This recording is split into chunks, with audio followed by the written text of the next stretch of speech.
Darwin diz que nós viemos de um ancestral comum com símios. E símio, para o macaco, não é um sinônimo perfeito. Mas explicando de maneira mais simples assim, embora eu não seja biólogo, né? Tá. Existia, na visão darwinista, um ancestral comum que deu origem a alguns tipos de macacos, como os orangotangos e os chimpanzés.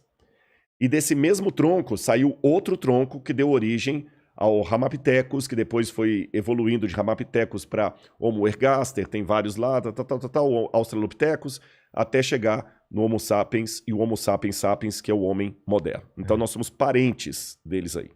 Só que, qual a prova fóssil disso?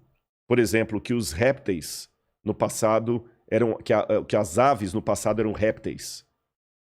Não existe nenhuma prova, não existe nenhum fóssil de transição, é zero. Mesmo que eu falei da mutação do vírus do Covid, tem a variante da Amazônia, a variante lá da China, a variante da Índia, mas o vírus ainda é vírus do Covid. O vírus do Covid não virou um vírus da hepatite. O vírus do Covid não virou um vírus da AIDS. Entendi. Você está entendendo? Ele está realmente mutacionando-se, mas ele continua sendo um vírus do Covid mutacionado. Ele não virou Covid, agora virou AIDS. Aliás, graças a Deus por isso. Imagina, você está criando uma vacina para uma doença, daqui a pouquinho dentro do seu organismo ele vira outra doença. Então não existe nenhuma prova biológica que um ser de uma espécie evoluiu e virou ser de outra espécie. Você está entendendo? Um dinossauro virou uma galinha. Isso não tem. Então eu sou cético. Não existem essas provas até hoje. Já tentaram várias vezes forjar até provas. Parece que tem um elo perdido, né? O pessoal não conseguem achar esse elo perdido. Exatamente. Que é esse salto. Esse salto não tem. Você tem apenas indícios. O fóssil de um ser e o fóssil de outro ser. E esse caminho aí... E esse caminho eu tenho aqui a garrafa e eu tenho o copo. Aí, esse caminho aqui é uma lacuna. Aí o evolucionista fala assim, não, esse copo aqui foi evoluindo, evoluindo, evoluindo, até virar essa garrafa. Eu, Rodrigo, penso que não. Esse copo pode ter evoluído, evoluído, evoluído para virar um outro copo. Então, esse copo aqui pode amanhã virar o copo que você está tomando água aí. Mas continua sendo copo, não a garrafa. É esse que é o ponto. Só que hoje, falar contra o darwinismo, o evolucionismo, é quase dar um tiro no pé acadêmico. Porque vamos chamar de negacionista, né? Negacionista virou um mantra. Sabe, na verdade, em alguns pontos, a universidade, ela tem virado, e eu acho que eu posso fazer essa crítica aqui, porque o mundo acadêmico é um mundo para você fazer a crítica. A universidade, em algumas instâncias, tem virado o mesmo padrão cultural da Europa da Idade Média. Caramba! Por quê? Na Europa da Idade Média, o lema era Roma locuta finita causa est. Roma falou, acabou. O que é dogma da igreja, você não pode questionar. Tá certo? Então, se nos dogmas da igreja estavam ditos que... Vou dar um exemplo para você. Por uma interpretação errada da Bíblia hebraica, Jerônimo traduziu que a terra permanece para sempre. Estate, que ele traduz em latim. Tá. Só que no hebraico, quando fala a terra permanece para sempre, quer dizer, ela dura para sempre. Mas São Jerônimo cometeu um escorregadela lá em latim e traduziu a terra fica parada para sempre. Tá certo? Aí você vê a briga de Galileu Galilei, quando quase foi execrado pela Inquisição da Igreja, pelo Santo Ofício, porque ele falou que a terra por si move.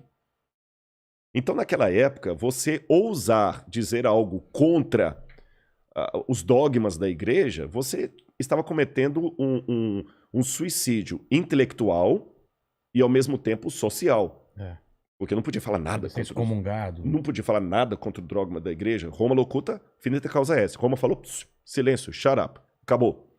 Hoje, nós temos alguns mantras também colocados nas universidades que não abrem espaço para o diálogo. Você entendeu? Não abre espaço para o diálogo. Infelizmente, eu posso dizer isso. A universidade deixou de ser aquele centro de ideias até divergentes para dialogar, especialmente na área de humanas, para se tornar apenas repetição de mantra. A gente vê muitos Isso é congressos isso é aí, preocupante, todo né? mundo falando a mesma coisinha, a mesma coisinha, a mesma coisinha, o mesmo mantra, a mesma filosofia, a mesma ideia, apenas com um detalhezinho aqui Sei. e outro ali. Mas quando alguém levanta para falar, espera aí, a coisa não é bem por aí, eu vou dar um exemplo claro para você. Como é que às vezes a universidade também reflete. Se você estudasse na USP, na Universidade Federal do Rio de Janeiro, por exemplo, nos anos 70, principalmente que ali bebiam muito da escola francesa. Se você falasse alguma coisa de Karl Marx, você seria execrado. Não haveria espaço para você, na área de humanas, citar o Capital de Karl Marx. Nunca. Nunca. Você está entendendo? Não tem nem vez para você. O comunismo era uma coisa completamente abjeta. Hoje, em muitas unidades de humanas, se você ousar questionar a figura de Karl Marx, É o contrário. você vai ser execrado quase como Galileu Galilei foi na época do Santo Ofício. Cara. Ouse, numa faculdade de sociologia de muitas instituições públicas, falar que você discorda de Karl Marx. Você entendeu? Você tá perdido ou Gramsci. Ou fale contra Gramsci. O pessoal vai te execrar. Então, você vê que a universidade, o Anísio Teixeira já dizia que a universidade deveria ser o lugar onde as ideias contrárias deveriam encontrar e viver em harmonia. É. Foi por isso que ela surgiu. E Anísio Teixeira, na sua empolgação, falava que nada poderia substituir A palavra universidade já é uma coisa. Universidade. universidade. Aliás, a universidade surgiu até por isso, porque, na verdade, existem duas versões aqui da origem da universidade. Alguns pensam que a universidade começou com a Igreja Católica, quando ela funda as universitas, principalmente a Universitas de Bolonha, de Paris, de Roma. Mas naquela época, a Universitas era um lugar onde, ainda no predomínio da Idade Média, você só podia estudar se tivesse a bênção da igreja, tá certo? Então até os professores, para dar aula ali, ele tinha que ser alguém fiel aos dogmas da igreja. Existe um filme antigo, Vilela, eu não sei se você conhece, se o pessoal de casa vai lembrar, porque ele já deve ter uns 20 anos ou mais, Em Nome de Deus. Sim, sim. Que é uma história verdadeira, contando a história de Abelardo e Louise. Eu visitei em Père Lachaise, lá na França, em Paris, no cemitério de Père Lachaise, o túmulo deles, que é uma história real, embora ela aconteceu na Itália, mas a história é real e terminou na França. Ele era professor de filosofia. Ele não era padre, não era sacerdote, mas mesmo sendo professor de filosofia, ele tinha que fazer votos de castidade com a igreja. Tá. E quando ele vai se tornar tutor da Louise, ele se apaixona por ela, pede para casar com ela. O tio dele, em ligação com o bispo da cidade, manda castrá-lo, Caramba! para ele não ficar com a menina. Aí ele se torna padre, castrado, e ela se torna freira. E eles constroem monastérios de clausura, um perto do outro. E ficavam trocando cartas de amor a vida toda, Nossa, até que morrer. desespero. Você nunca mais se vê. É bonito, é triste, Triste, mas é bonita. bonito, né? E você lê as cartas deles ali, ele pra ela pra ele, né? Falando assim, que sentimento é esse? Bom, mas essa história ilustra o que eu quero dizer. Naquela época, ele era professor, mas ele não podia se dar ao luxo de casar só porque ele era um professor formado por uma universitas. Todo mundo que estudava lá tinha que ter, em primeiro lugar, o título de teologia. Por isso que quase todos os que formavam nos universidades eram primeiro teólogo para depois ser outra coisa. Tá. Com o tempo, na época de Tomás de Aquino, Carlos Magno, que a igreja começa a valorizar a filosofia aristotélica, eles começam a falar, então tá bom, a filosofia, que era ancila teológica, como se diz em latim, a serva da teologia, agora ela é a mãe da ciência. Então quando você estuda lá, você tem que ser, em primeiro lugar, filósofo. É por isso que a gente, quando faz doutorado, na América, eles chamam de PhD, doutorado em filosofia, mas o cara é físico. Mas ele é um PhD, doutor em filosofia. Ele é médico, né? Ele é pastor, mas ele fez um PhD, doutorado em filosofia. Nunca estudou filosofia. Filosofia virou nome genérico. Entendi. Então você não tinha como escapar da filosofia eclesiástica, tomista, aristotélica, Santo Tomás de Aquino, e da teologia.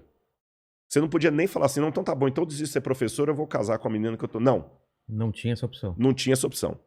Hoje, A academia, eu sei que muita gente está assistindo, está se revirando porque não está aceitando o que eu estou falando, mas é a mais pura verdade. Está chegando uma época em que os alunos universitários têm que aprender a questionar a própria universidade. Porque esse é o papel da universidade. Fazer o aluno ser mais do que simplesmente o refletor do pensamento alheio. Reproduzir o pensamento alheio. E hoje nós estamos produzindo acadêmicos em série. Você vê as pesquisas, as teses, os artigos científicos, é material em série. Você está entendendo? Especialmente na área de humanas, que é a área que eu sou. Não estou falando de todas. E se você, hoje, fala assim, peraí, mas eu discordo dessa visão aí do professor. Acabou. Não tem mais vez para você.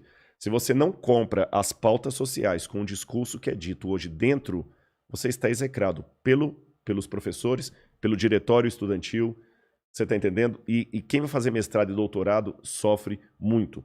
Então nós estamos, de certa forma, sem nenhum anacronismo, eu diria, revivendo a época medieval, só que na época das luzes. Exatamente. E qual é a solução para isso?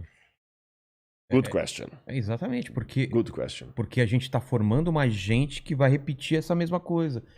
É um ciclo que precisa ser quebrado uma hora, né? Para responder qual a solução para isso, e vai ter que ser quebrado, eu vou dizer duas coisas para você. Em primeiro lugar, para provar que isso aqui não é sandice da minha cabeça, coisinha que eu estou achando, eu tenho em casa até um livro que foi publicado, ele agora já está um pouco antigo, ele já está com uns 15 anos, que ele fez uma análise de várias universidades no Brasil, públicas e privadas, estatística, tudo tabulado. E ele copiou um tipo de análise que também foi feita nos Estados Unidos em universidades sérias, como Yale, Harvard, Princeton e outras mais, Berkeley, na Califórnia. E essas pesquisas mostraram que o índice de pensamento próprio e positivo e pessoal, melhor dizendo, pensamento pessoal de alunos universitários é baixíssimo. Então. A falta... Formular ideias próprias, pensamentos baixíssimo. próprios. Baixíssimo. A incapacidade de alunos de grandes universidades do Brasil e do exterior de produzir um texto com ideias próprias é baixíssima. Alunos, nota A, que quando você pergunta para ele questões conteudistas, ele gabarita. Ele repete com precisão tudo que o professor falou, é o mantra todinho. Mas quando você tira o conceito colocado, inculcado em sala de aula e fala assim, agora se vira sozinho, ele não sabe se expressar. Dificuldade de se expressar por escrito. Por que a gente até brincou que livro é cultura inútil? Porque agora mesmo muitos alunos com diploma não querem mais ler um livro dessa grossura. Eles querem assistir um videozinho de 3 minutos que dá um resumão para ele ali. Exatamente. Você tá entendendo? Ou então ler uma resenha lá e boa. Tem filme sobre isso? Tem filme, clássicos. Os jovens não querem mais ler os clássicos. O pessoal cita Voltaire, mas nunca leram Voltaire. Cita Aristóteles, mas nunca leram a Ética Nicômaco. Pega só trechos e só trechos. A não ser que o professor exija na matéria dele. Olha, eu quero aqui que vocês leiam, eu estou dando uma matéria para vocês, por exemplo, aqui de Nietzsche, e eu gostaria que vocês lessem o Anticristo de Nietzsche, de capa a capa, beleza. Mas fora esses dados, a maior parte dos alunos nunca leram os autores clássicos que eles estão citando.